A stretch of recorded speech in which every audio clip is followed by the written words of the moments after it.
नमस्कार साथियों। तो की किस क्लास में मैं सोनवीर मलिक आपका स्वागत करता हूँ। उम्मीद है आप लोगों की पढ़ाई बहुत बेहतर चल रही होगी।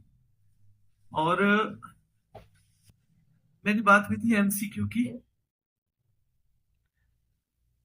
कि वो जो पिछले क्लास के थे, तो बेटा वो फाइल कहीं उड़ गई है, मैं दोबारा प्रिपेयर करा रहा हूँ उसे।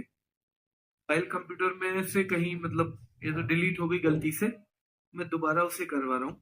आज शाम तक दे दूँ। कौन से वाले थे वो? राष्ट्रीय राष्ट्रीय संगठन या अनुसंधान संस्थान है ना। फाइल जो है प्रिपेयर करा रहा हूं दोबारा, वो आज शाम तक ही मिल पाएगी आपको। कि जो मैंने बनाए थे वो फाइल शायद गलती से मैंने डिलीट कर दी है ना। चलिए, ये महत्वपूर्ण टॉपिक है और ये आपको शायद 2 दिन चले। देखो, विश्व धरोहर स्थल की बात है। कुछ चीजें आपने देखी होंगी जो हमें हमारे इतिहास ने दी है, उन लोगों ने दी है जो हमसे पहले जन्मे। विरासत जैसे हम घर में भी कहते हैं कि ये इनके दादाजी की विरासत है, ये इनके पिताजी की विरासत है, ये मेरे परबाबा की विरासत है, ये हवेली इनको विरासत में मिली। यानी इतिहास में हमें जो दिया गया है, इतिहास में जो लोग हुए उन्होंने हमको जो चीजें दी वो हमारे लिए विरासत हो जाती है। अब ऐसी विरासत को संभाल कर रखना हमारी जिम्मेदारी होती है। वैसे ही याद रखना है कि कुछ ऐसी जगह हैं जो हमें इतिहास से मिली है, कुछ बिल्डिंग है ऐसी, कुछ और जगह है ऐसी जो हमें इतिहास से मिली है। हमें इतिहास में जीवित जो लोग थे उन्होंने दी है, और उनको भी बना के रखना, बचा के रखना हमारी जिम्मेदारी है। तो पूरे विश्व में सामूहिक प्रयास किए जाते हैं ऐसी चीजों को बचाने के लिए। पूरे विश्व में सामूहिक प्रयास किए जाते हैं बच्चे ऐसी चीजों को बचाने के लिए, तो आपको पता होना चाहिए। ठीक है, चलिए, तो उन्हीं को बोल देते हैं विश्व धरोहर स्थल। ये कौन घोषित करता है? तो यूनेस्को घोषित करता है। विश्व धरोहर स्थल कौन घोषित करता है बेटा? तो यूनेस्को जो है वो विश्व धरोहर स्थलों को घोषित करता है। ठीक है, कौन कौन से महत्व के? कुछ स्थल होंगे जिनका हमारी संस्कृति के लिहाज से महत्व है, और कुछ स्थल होंगे जो हमारे लिए प्राकृतिक तौर पर महत्वपूर्ण है। यानी ये 2 तरीके के हो सकते हैं, कुछ तो सांस्कृतिक तौर पे और कुछ प्राकृतिक तौर पे। कुछ सांस्कृतिक तौर पे और कुछ प्राकृतिक तौर पे। तो याद रखना है कि सांस्कृतिक और प्राकृतिक तौर पर ये महत्वपूर्ण। हाँ, कुछ बच्चों को ना अभी एक मैसेज है एक बच्चे का। कुछ संस्थान तो हो गया बेटा, सैटरडे भी हो गया। सैटरडे शायद आपने क्लास नहीं ली होगी। टाइम चलने दो, गलत ये बोर्ड अपने आप हो जा रहा है, इसमें कुछ गड़बड़ है। इसको मैं सर्विस करवाने के लिए बोला है, आज कल में सर्विस हो जाएगी। आपको बताना है बेटा, याद रखना है, आपको बताना है कि सांस्कृतिक और प्राकृतिक, ये 2 तरीके के जो हैं इनको विश्व धरोहर स्थल की मान्यता दी जाती है। कौन देता है मान्यता? तो यूनेस्को नाम की संस्था देती है। अब यूनेस्को जो है, इसकी फुल फॉर्म भी आपको पता होनी चाहिए। United Nations Educational, Scientific and Cultural Organisation. United Nations Educational, Scientific and Cultural Organisation. और भारत में ऐसे कितने कुल कुल कितने स्थान हैं? तो बेटा भारत में ऐसे जो हैं कुल मिला के 44 स्थान हैं। आप बताओ इन 44 को हम कितनी कैटेगरी में बांटते हैं? तो देखो, 2 हैं। या तो सांस्कृतिक तौर पे, यानी संस्कृति के तौर से महत्वपूर्ण हो, या प्रकृति के हिसाब से महत्वपूर्ण हो। और एक कैटेगरी और आ जाती है मिश्रित वाली, यानी जो संस्कृति के हिसाब से भी महत्वपूर्ण हो और प्रकृति के हिसाब से भी महत्वपूर्ण।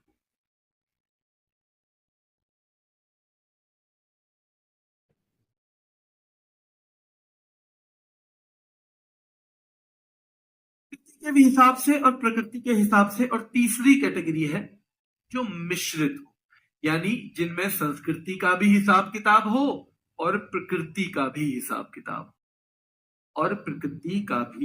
किताब हो, दोनों होने चाहिए। ठीक है, चलिए आगे देखिए। तो ये 44 है। इन 44 को 3 कैटेगरी में बांटा गया है। पहली है सांस्कृतिक।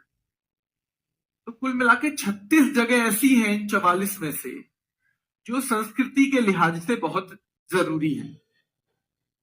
7 जो प्रकृति के हिसाब से बहुत जरूरी है, यानी नेचुरल साइट है। और केवल एक मिश्रित स्थल है। क्या आप बता सकते हो ये एक कौन है? क्योंकि इसका तो नाम पूछा जाएगा, इसका तो नाम पूछा जाएगा, इसका नाम पूछा जाएगा बेटा। ठीक है, चलिए। आज का बाकी सब्जेक्ट की क्लास नहीं हुई क्या आज? अच्छा बेटा, होनी तो चाहिए थी। अगर नहीं हुई है किसी वजह से तो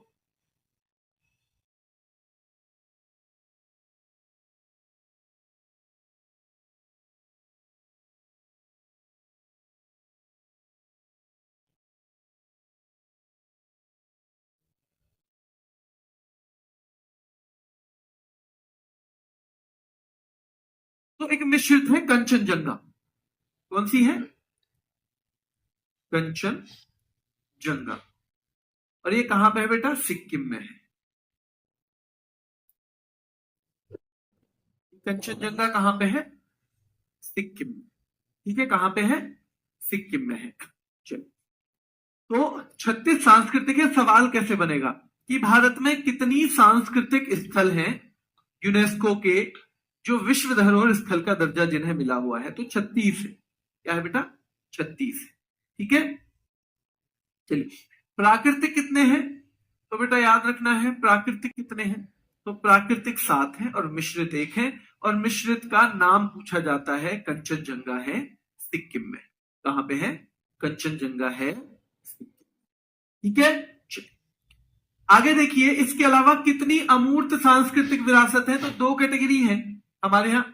सांस्कृतिक विरासत है एक तो, और एक विश्व धरोहर स्थल है। अगर विश्व धरोहर स्थल की संख्या पूछी जाए, विश्व धरोहर स्थल की संख्या पूछी जाए बेटा, वो तो है 44 और अमूर्त वाली है 16। ये 3 अलग अलग कैटेगरी में बटी हुई हैं, जो कैटेगरी आपको यहां दिख जाएंगी। कुछ सांस्कृतिक हैं, कुछ प्राकृतिक हैं, कुछ मिश्रित हैं, और ये वाली एक ही कैटेगरी में होती है। अमूर्त वाली एक ही कैटेगरी में होती है। तो ये 2 सांस्कृतिक हमारे यहां पर ध्यान रखना है। एक तो हमारी संस्कृति से जुड़े हुए स्थल हैं, और एक अमूर्त वाली चीजें जो किसी बिल्डिंग की तरह नहीं दिखती, पर जिनका प्रदर्शन किया जाता है समय समय। ये 16वें नंबर की जानते हो आप कौन सी है? 16वें नंबर की जो 16वां अमूर्त सांस्कृतिक विरासत जो है वो कौन सा है? दीपावली। इसी साल शामिल हुआ है, 2025 में शामिल हुआ है बेटा। कब हुआ है? 2025 में ये शामिल हुआ है। कब शामिल हुआ है? 2025 में शामिल हुआ है। ठीक है, विधायिका को क्या कहा जाता है? विधानसभा या विधान परिषद? दोनों नहीं आएगा बेटा, है ना। उत्तर प्रदेश में दोनों ही विधायिका का हिस्सा है। एक बच्चा पूछ रहा है, दोनों ही विधायिका का हिस्सा है ना उत्तर प्रदेश में, दोनों ही, दोनों ही बेटा।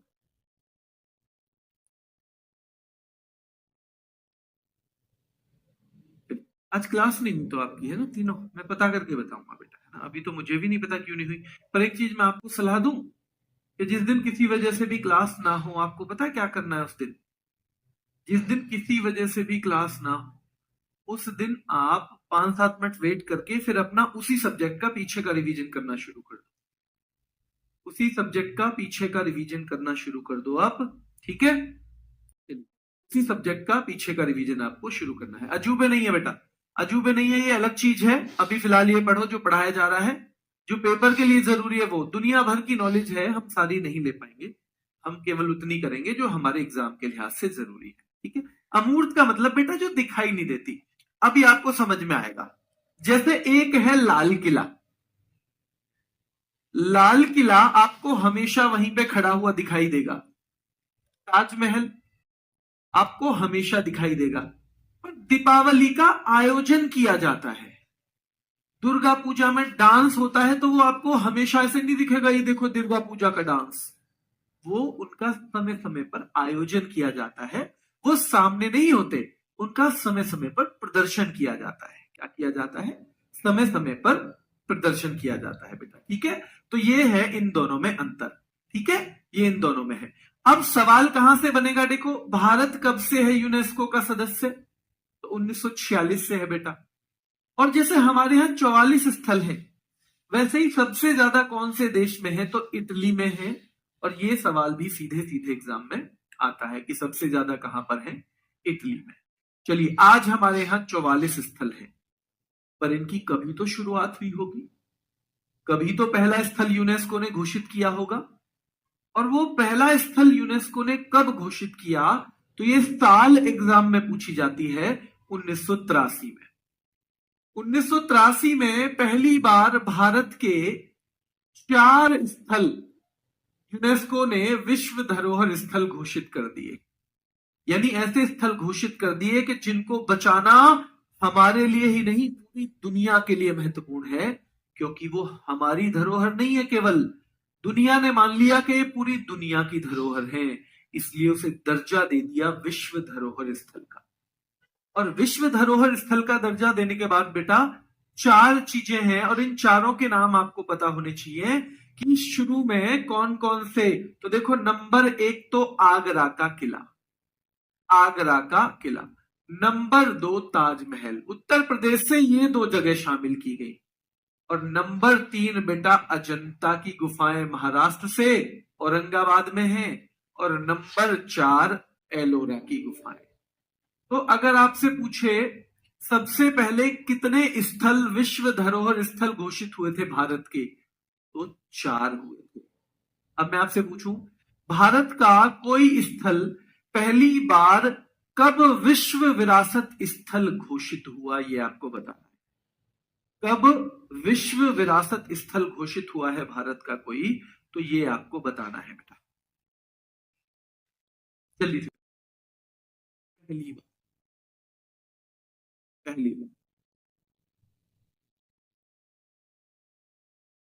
कौन से साल में घोषित हुआ? ये सवाल सीधे सीधे आएगा।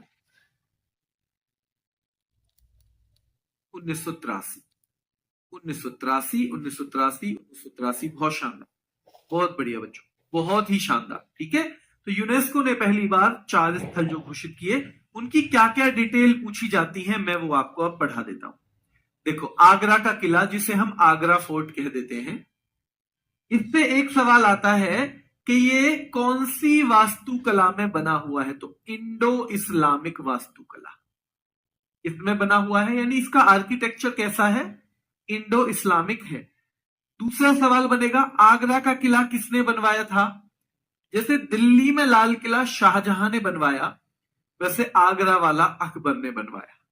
ये आपके दिमाग में रहना चाहिए। और जहांगीर महल खास महल भी इसमें है, 1-2 बार पढ़ लेना, रटने की जरूरत नहीं है इसे।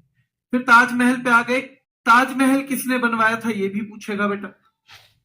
ताजमहल किसने बनवाया? तो शाहजहां ने बनवाया। अगला सवाल है, भारत में मुगल कला का रत्न किसे कहा जाता है? तो कौन सी जगह है जिसे jewel of the Mughal art in India, यानी मुगल कला का रत्न भारत में कहा जाता है? तो वो बेटा ताजमहल है। क्या है? ताजमहल। और तीसरा सवाल इसका पूछा जाता है, इसके वास्तुकार, जिन्होंने इसका डिजाइन बनाया, जिन्होंने इसको बनवाया, जिन्होंने इसकी कल्पना की, तो वो कौन है? उस्ताद अहमद लाहौरी। कौन है? उस्ताद अहमद लाहौरी।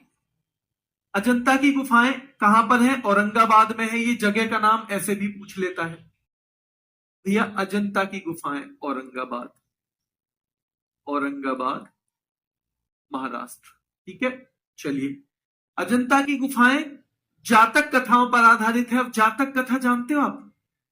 महात्मा बुद्ध के पूर्व जन्म की कहानियां। जातक कथाएं क्या होती हैं? महात्मा बुद्ध के पूर्व जन्म की कहानियां जो है, वो जातक कथाएं। ठीक है, वो क्या है मेरे शेरों?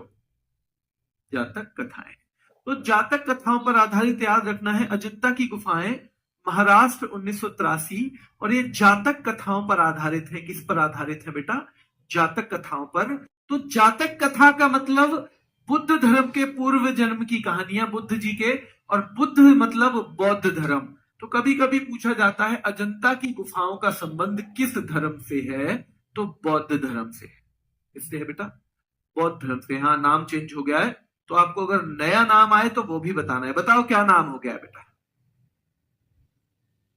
जल्दी बताओ।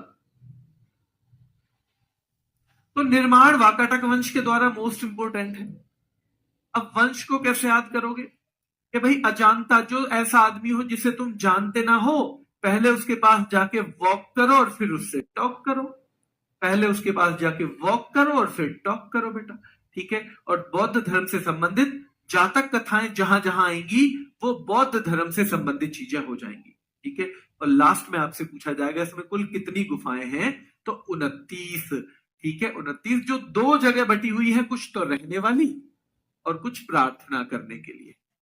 यानी केवल रहने के लिए नहीं थी गुफाएं, कुछ तो रहने के लिए थी और कुछ ऐसी थी जिसमें हम प्रार्थना करते। संभाजी नगर, बहुत बढ़िया बेटा। औरंगाबाद का नाम संभाजी नगर, बहुत शानदार, बहुत बढ़िया बेटा। चलिए आगे देखिए, चौथा स्थल है एलोरा की गुफाएं। कुल इसमें 34, कितनी है? 34। इनको चरनाद्री पहाड़ी भी कहते हैं। तो किसको कहते हैं चरनाद्री?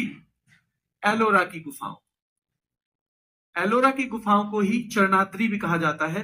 और इसमें कुल मिलाके बेटा 34 गुफाएं हैं। कितनी गुफाएं हैं? 34 गुफाएं हैं। एलोरा में सवाल यहां से बनता है, सबसे प्रसिद्ध जो एलोरा की गुफा में कोई चीज है तो वो क्या है? तो बेटा वो है कैलाश मंदिर। एलोरा का कैलाश मंदिर जो गुफा नंबर 16 में है। कुल कितनी गुफाएं हमने बनवाई थी? तो भैया 34 गुफाएं टोटल है। कुल 34 गुफाएं हैं। कितनी है? 34 केव्स हैं, 34 केव्स हैं। और उनमें से जो कैलाश मंदिर है वो कौन सी में है? 16वीं में है। और ये सबसे फेमस जगह है यहाँ की।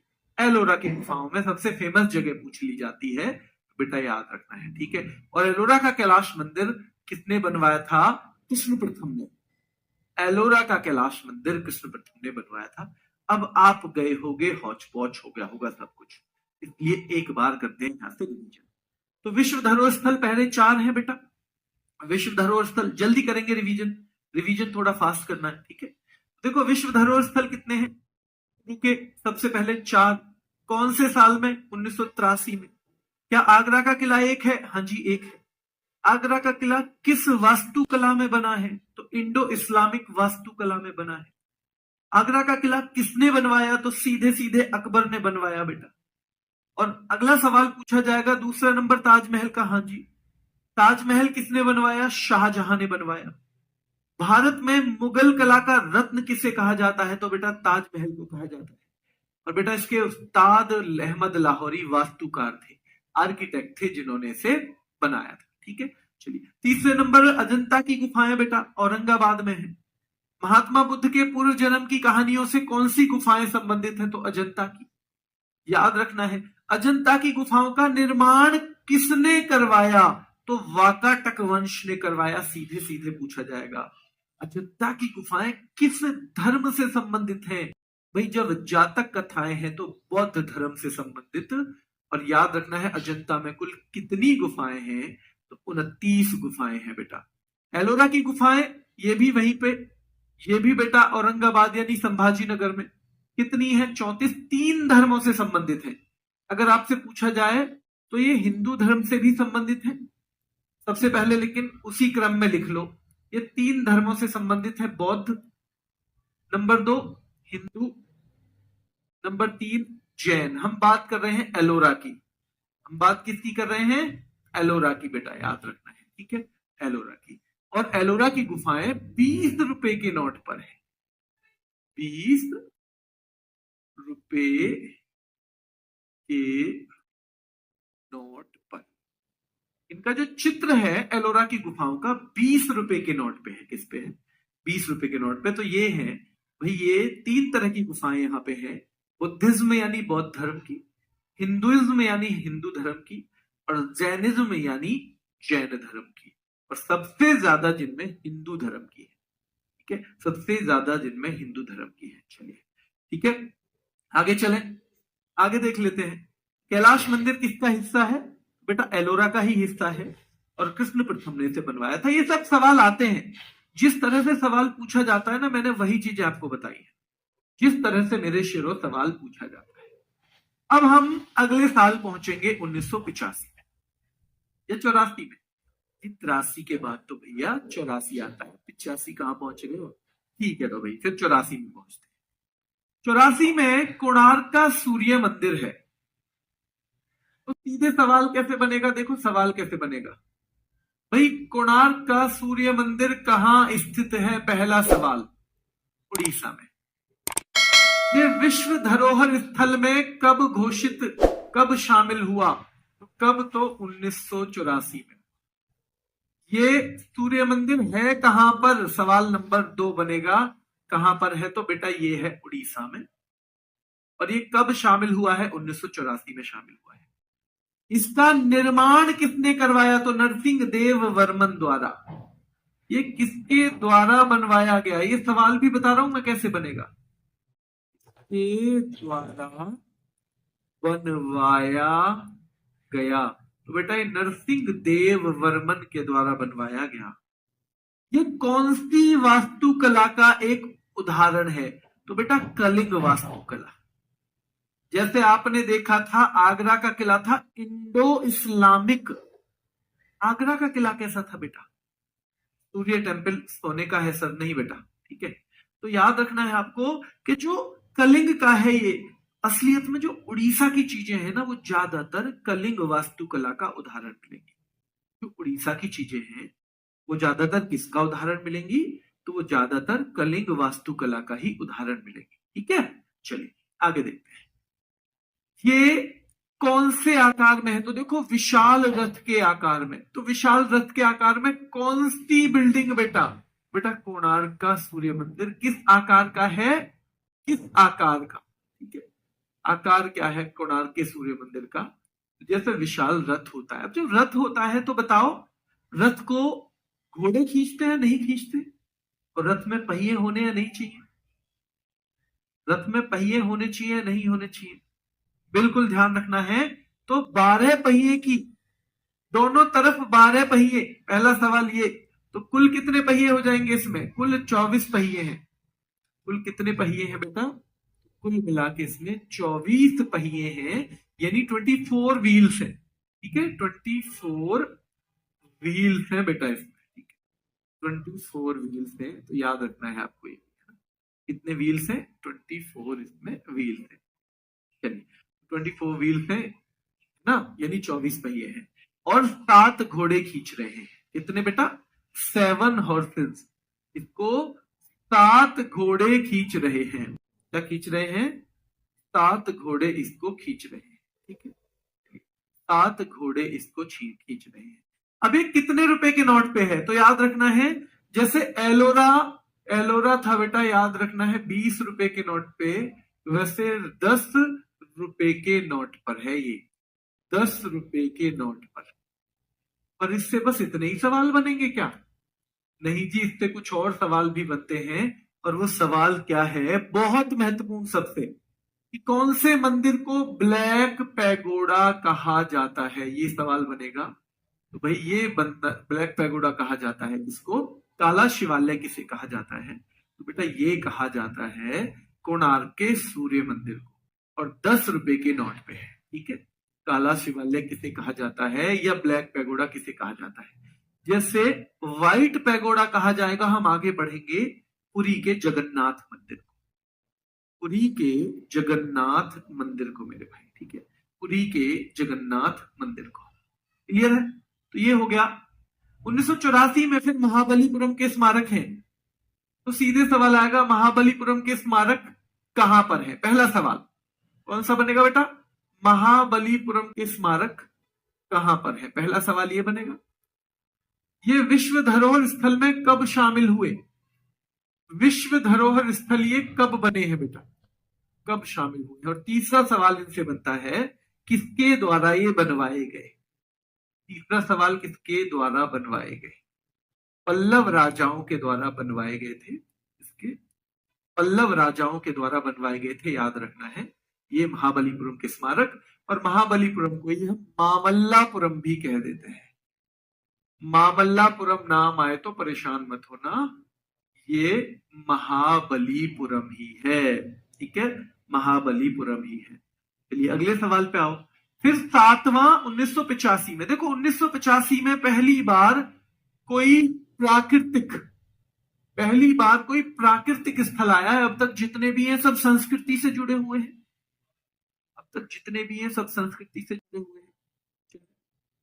बच्चों मैंने बताया था आपको कि जीएस मैं थोड़ा आराम से ही करवाऊंगा, कोई भगदड़ नहीं है आपके कोर्स में, इसलिए आपकी जीएस जनवरी लास्ट तक खत्म। जो बच्चे ये कह रहे हैं कि जी हमें फिर रिवीजन करना है, तो आप शनिवार इतवार को पीछे की क्लासेस का रिवीजन कर लो, पीछे की क्लासेस का रिवीजन कर लो शनिवार इतवार, ठीक है, वो बेस्ट रहेगा। जैसे हमने एक वीक में जो भी पढ़ा उसको हम शनिवार इतवार में रिवाइज कर लें, कि साथ के साथ रिवाइज करते चलो ताकि आपको आगे चल के ज्यादा लोड ना पड़े। ये मत किया करो वेट के जब मैं भूल जाऊंगा तभी रिवीजन करूंगा, भूलने ही क्यों देना है, भूलने ही नहीं देना, धीरे धीरे करते रहो रिवीजन, क्यों भूलना है? ठीक है ना, चलिए ठीक है। और जो मैं देता हूं ना काम घर के लिए, वो वर्कशीट टाइप का, भाई इन्हें मिसमैच करना है, कुछ क्वेश्चन थे लेकिन वो क्वेश्चन मैंने बताया आपको शुरू में ही आज कि वो मेरे से फाइल ही डिलीट हो गई, तो मैं दोबारा से क्रिएट करवा रहा हूँ वो राष्ट्रीय संगठन वाले क्वेश्चन, क्योंकि वो एमसीक्यू से जल्दी याद होते हैं, तो इसलिए मैं उनकी एमसीक्यू, ठीक है। तो ध्यान रखो, काजीरंगा राष्ट्रीय उद्यान की अगर हम बात करें, सीधे सीधे ये कहां पर है, पहला सवाल असम में है। कब शामिल हुआ? 1985 में, 1985, ठीक है, ध्यान रखना है। और ये किसके लिए फेमस है बेटा? तो याद रखना है, ये एक सींग वाले गैंडे के लिए फेमस है। तो याद रखना है हमें, 1983 में हमारे कितने स्थल घोषित हुए थे बेटा? 1983 में कितनी जगह हमारी विश्व धरोहर स्थल बन गई थी, और 1984 में कितनी बनी, ये भी याद रखना है आपको। यहाँ पे 4 स्थल थे हमारे, जो हमने पहले साल पढ़े। 84 में हमारे 2 स्थल थे बेटा, कितने? 2 थे। और फिर 85 में हमारे एक तो काजीरंगा नेशनल पार्क, एक मानस नेशनल पार्क, और बेटा तीसरा नंबर है Keoladeo national park, Keoladeo national park. तो इसमें 2 का नाम आपको ऐसे भी याद होना चाहिए कि मानस कहां पे, ये भी असम में। कब शामिल हुआ है? 1985 में। कब? 1985 में। और ये केवलादेव बेटा राजस्थान में है। केवलादेव का पूर्व नाम पूछा जाएगा तो भरतपुर पक्षी अभ्यारण्य था। क्या था? भरतपुर बर्ड सेंचुरी इसका पुराना नाम है। क्या नाम है बेटा? भरतपुर बर्ड सेंचुरी इसका पुराना नाम है। तो याद रखना है, विश्व धरोहर स्थल मानस, काजीरंगा और केवलादेव तीनों 1985 में शामिल हुए। 1985 में शामिल हुए। इनकी साल याद कर लोगे आप? साल याद कर लोगे? बताओ, इनकी साल याद कर सकते हो क्या? जल्दी बताओ। देखो, तो इनकी साल के बारे में बात करेंगे। हम एक ट्रिक बना लेते हैं। काजी कैसा मानस है? पहले तो ये काजी कैसा मानस है भैया, केवल देव ही जाने ऐसा मानस है। 85 साल का हो गया और किसी को पता नहीं है। काजी कैसा मानस है, केवल देव ही जाने ऐसा मानस है। 85 साल का हो गया पर किसी और को पता नहीं है कैसा मानस है। काजी कैसा मानस है? तो काजीरंगा, मानस, केवलादेव, 85 साल, ये तीनों चीज कनेक्ट हो जाएंगी, यानी ये तीनों 1985 में शामिल, ये तीनों 1985 में शामिल हुए हैं। तो इसकी क्या ट्रिक हो गई? काजी कैसा मानस है, केवल देव ही जाने ऐसा मानस है, और काजी की उम्र है 85 साल, तो सीधे सीधे 1985 हो जाएगा। तो ये कहां मुश्किल है? ये 1985, काजी कैसा मानस है, केवल देव ही जाने ऐसा मानस है। तो काजी और काजी मतलब काजीरंगा, मानस मतलब मानस नेशनल पार्क, केवल देव जाने तो Keoladeo national park, Keoladeo national park बेटा, केवलादेव नेशनल पार्क। इनको याद हो जाएगा, गलती नहीं करेंगे। थम्स अप करो जल्दी, जल्दी से थम्स अप करो बेटा, जल्दी से थम्स अप करो। काजीरंगा नेशनल मानस राष्ट्रीय उद्यान बेटा असम का है, ठीक है। मानस जो है, सीधे सीधे सवाल आता है, प्रोजेक्ट टाइगर के तहत बाघ रिजर्व के नेटवर्क में शामिल होने वाला पहला रिजर्व है। ठीक है, तो बाघ रिजर्व में पहली बार शामिल हुआ था प्रोजेक्ट टाइगर के तहत, और ये बायोस्फीयर रिजर्व भी है। हम आगे पढ़ेंगे बायोस्फीयर रिजर्व। ये ज्यादा महत्वपूर्ण नहीं है, 2-3 फैक्ट आपको ज्यादा याद करने इसके बारे में। ठीक है, मानस 1985 असम, केवलादेव राजस्थान 1985 इसका पूर्व नाम। ये 5 चीजें आपको याद रखनी है। तो हमने देखा 1983 में हमारे 4 स्थल शामिल हुए बेटा, और चारों के नाम कौन कौन बता सकता है मुझे बताओ। क्या इसमें एक आगरा का किला है, क्या एक ताजमहल है, क्या अजंता है, क्या एलोरा है? ठीक है, हो गए याद। 1984 में दो कौन कौन से हैं बेटा? कोणार्क का सूर्य मंदिर, उसको महाबली घोड़े खींच रहे हैं। 84 में 2 कोणार्क का सूर्य मंदिर, उसको महाबली घोड़े खींच रहे हैं। तो महाबलीपुरम और कोणार्क का सूर्य मंदिर, और कोणार्क का सूर्य मंदिर। ठीक है, और 1985 बेटा, 1985 याद रखना है। ये 3 है, काजीरंगा, मानस, केवलादेव। काजीरंगा, मानस, केवलादेव तीनों 1985 में शामिल हुए। आ जाइए अगले नंबर पे, हम्पी के स्मारक। अब इसे पूछाएगा कि हम्पी नाम की एक जगह है कर्नाटक में, उसके स्मारक है। तो पहला सवाल पूछेंगे, हम्पी के क्या करते हैं? नाटक करते हैं। हम्पी के क्या करते हैं भैया? नाटक करते हैं। और हम्पी कब शामिल हुआ था? तो 1986। भैया जब हम ज्यादा पी लेते हैं तो छाछी पिलाई जाती है हमको, छायसी। जब हम ज्यादा पी लेते हैं तो हमको क्या पिलाया जाता है? छायसी पिलाई जाती है। क्या पिलाई जाती है? छायसी पिलाई जाती है। ठीक है, ध्यान रखना है, जो हम पी लेते हैं तो हमको छायसी पिलाई जाती है। क्लियर है यहां तक? क्लियर है? तो हम्पी के स्मारक याद रखना है बेटा, कर्नाटक। कृष्णदेव राय ने बनवाए, ये सवाल बहुत कम पूछा जाता है वैसे। फिर पूछा जाता है 50 रुपए के नोट पे। तो हम कितने रुपए की पी के नाटक करते हैं बताओ? हम कितने रुपए की पीकर नाटक करते हैं? तो हम 50 रुपए की पीकर नाटक करते हैं।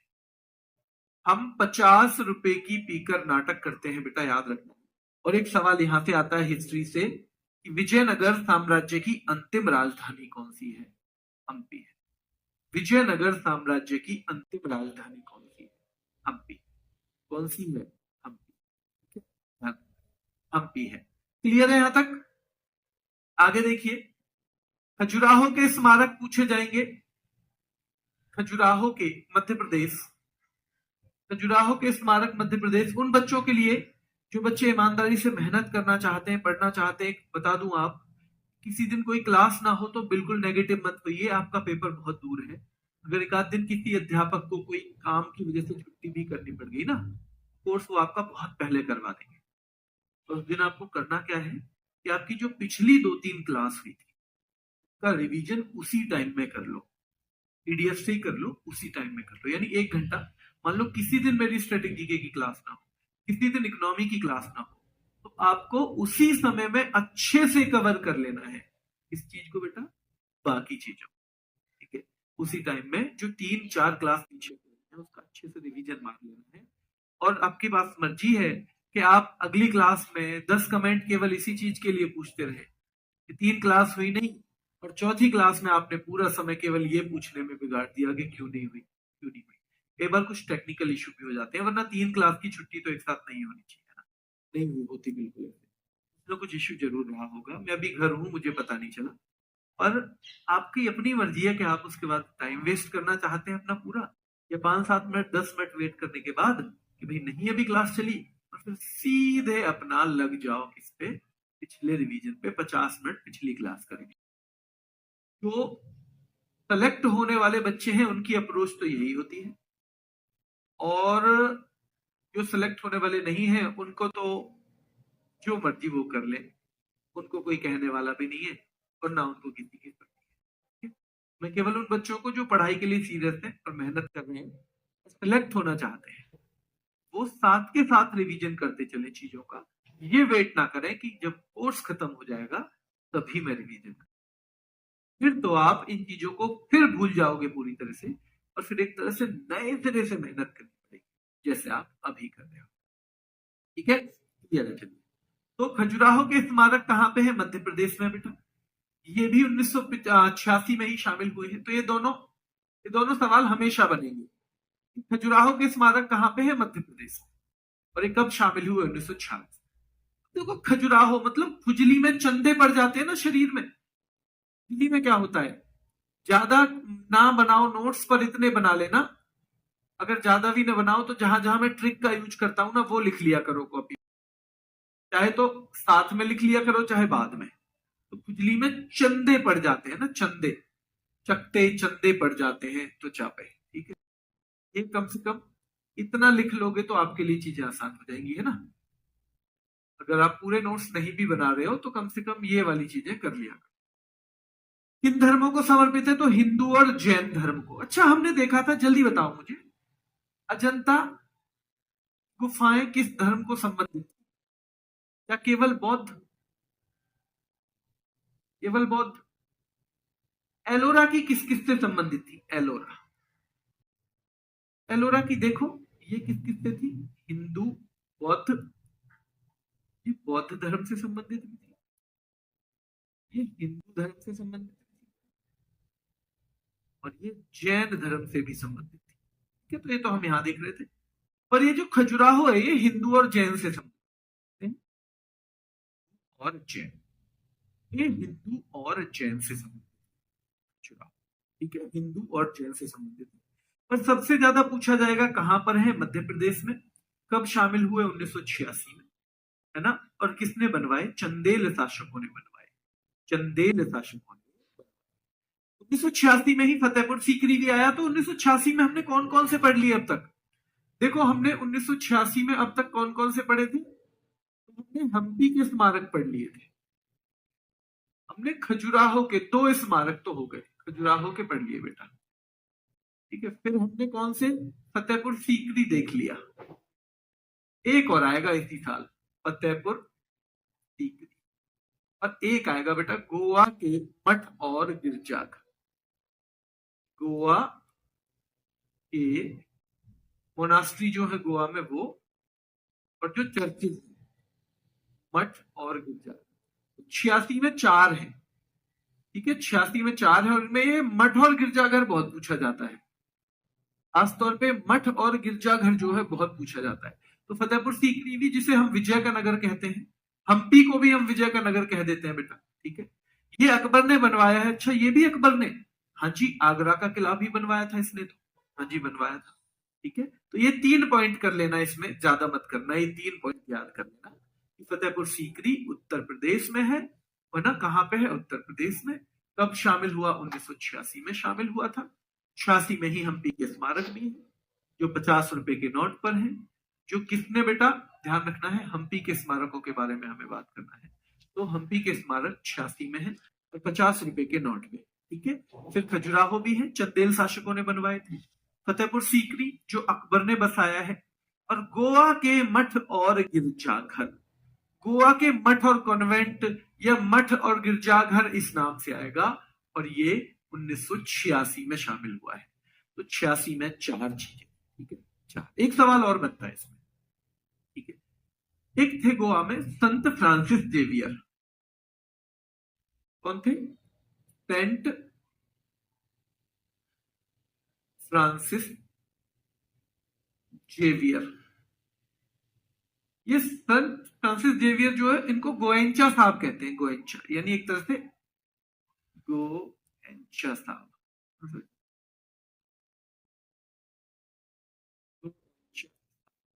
से मतलब गोवा के भगवान मान सकते।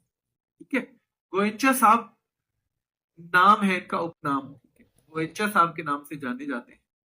और इनका पार्थिव शरीर, यानी मृत होने के बाद इनको कहां रखा गया? तो पार्थिव शरीर इनका रखा गया है एक वहां पे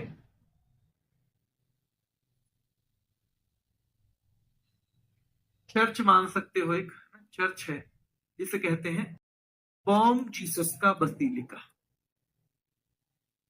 बॉम जीसस का बसीलिका। और इसमें कैसे सवाल बनता है? देखो, इसमें सवाल बनता है कि भाई संत फ्रांसिस जेवियर जो है, इनका संबंध किस राज्य से है? गोवा से है। गोवा में गोएंचा साहब के नाम से कौन जाने जाते हैं? तो संत फ्रांसिस जेवियर जाने जाते हैं। और इनका पार्थिव शरीर यानी मॉर्टल रिमेन, यानी देखो अंतरात्मा तो चली गई ईश्वर के पास, लेकिन जो शरीर बचता है वो कहां दफनाया गया, कहां रखा गया है? तो बॉम जीसस का बसीलिका नाम की जगह है, वहां पे रखा गया है। बॉम जीसस का बसीलिका नाम की जगह पे रखा गया है। ठीक है, अच्छा साइबर क्राइम कर दिया यूट्यूब से, ठीक है बेटा, बिल्कुल कर सकते हो। जो मेरी कुछ यूट्यूब पे स्पेशल टॉपिक्स की क्लास पड़ी हुई है वो कर लेना।